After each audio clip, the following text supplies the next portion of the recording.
চিত্রনায়িকা পরীমনি সম্প্রতি একটি প্রসাধনীর দোকানের উদ্বোধনী অনুষ্ঠান আয়োজন করেছিলেন।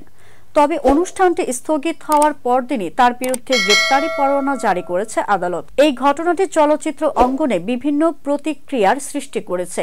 নির্মাতা আশফাক নিপুণ বিষয়টিকে পলিটিক্যাল মাস মব হিসেবে উল্লেখ করেছেন এবং তিনি সরকারের প্রতি আহ্বান জানিয়েছেন যেন তারা কঠোর পদক্ষেপ গ্রহণ করে।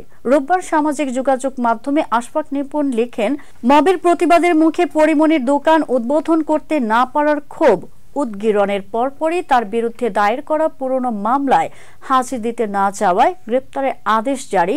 এটা কাকতালীয় নয়, সরকার। শেষে তিনি বলেন, কাকতালীয় বা অকাকতালীয় কোনো সরকারই হইয়েন না, জনাব সরকার কাজের সরকার হন।